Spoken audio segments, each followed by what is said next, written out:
Hey everyone, it is Andrew here from AppleInsider. Today we're talking once more about the new iPhone SE. But not just the new iPhone SE, we're also going to talk about the old iPhone SE.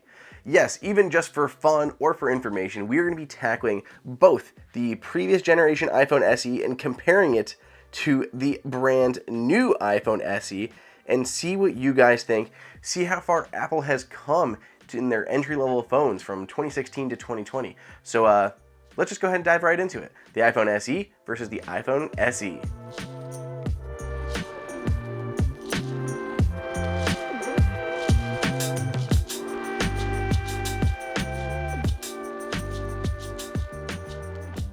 Between the two devices, one of the biggest differences is just going to be in size. In fact, it just has an entirely new form factor from one generation to the other. The original iPhone SE had that iPhone 5 kind of shape with the flat sides, chamfered edges, the solid back. It was a very small, compact device with a 4-inch display. Now we have the new model, which is jumping up to that 4.7-inch display, and we have a more iPhone 8 style design. Has that glass back, which enables things like wireless charging, and then it has the aluminum sides, rounded displays on the front. It looks very, very nice. Much more modern and still a small phone, though it is not as small as the original iPhone SE. Again, going from a 4-inch display to a 4.7-inch display.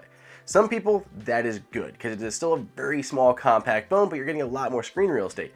Look at the iPhone SE today, the original one. God, that screen is just so cramped on there. I know a lot of people love that size, and I empathize with them. But trying to do stuff on that can be frustrating. It is just so crammed and tight compared to what you're looking at on the new iPhone SE. So I really do prefer that larger display, even if it is not as small as it used to be. Now, it's not just about the size here. That new display is also far more capable. The new display has a higher brightness. It can actually go up to 625 nits instead of just 500. It has the same 326 ppi as the previous generation, so they look pretty much the same as far as pixel density goes, but it's brighter, has a better 1400 to 1 instead of 800 to 1 contrast ratio. It supports True Tone and the P3 wide color gamut. So purely just on technology and capabilities of the display, the new one looks far nicer. It's very easy to tell. And even our older iPhone SE here, you can't really see it on video, but with a little bit of light bleed coming in from the top, the new models, it's just a much better panel installed for that display. Other changes, now they both still have the home button with Touch ID.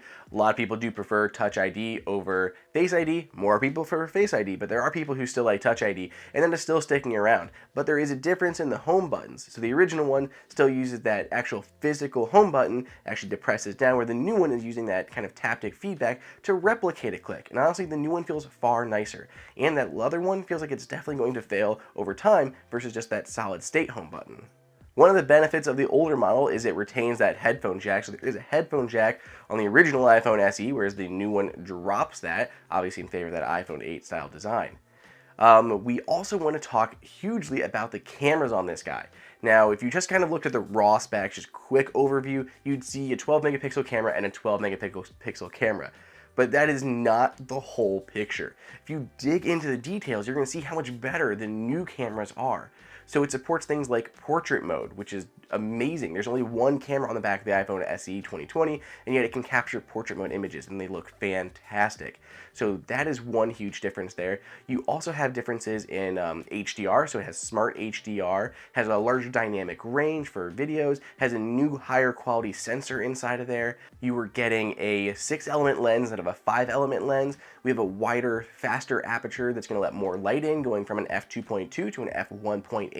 We have still the True Tone flash, but the new one has slow sync built in, so it's going to be more accurate when lighting your photos there. The iPhone SE 2020 doesn't have everything that we'd like from a camera. It doesn't have night mode or deep fusion, Apple's really impressive photo technology, but still there's a lot going on, and especially compared to that original iPhone SE, it's just a huge difference.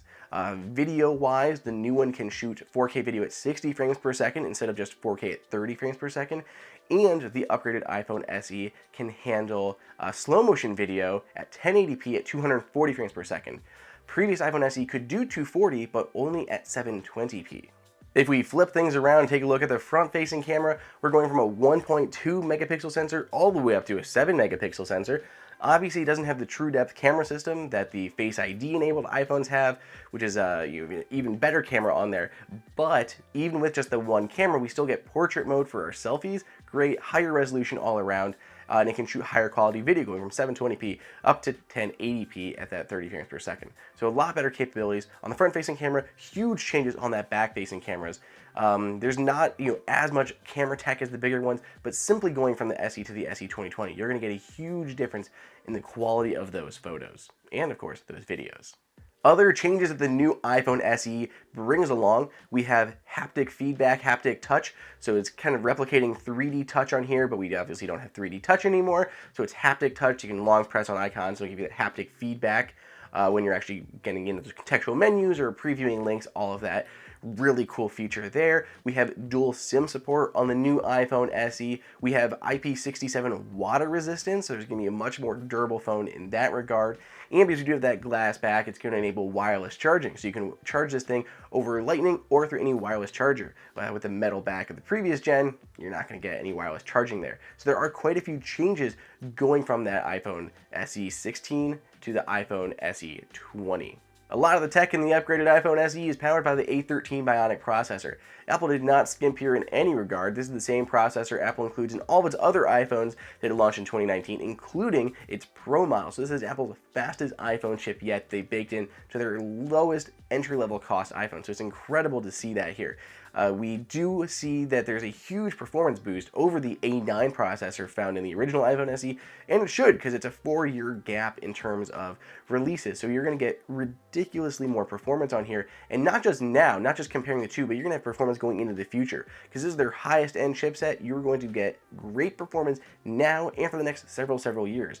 So this is what makes it such a great budget phone, is the fact that you're getting its pro-level processor in an entry-level phone. Apple supports their phones for many years. In fact, our original iPhone SE here, even with its old A9 processor that is shipped with, it's still supporting iOS 13 and new features. So it's great to see how Apple supports its devices, and the new low-cost iPhone is no difference.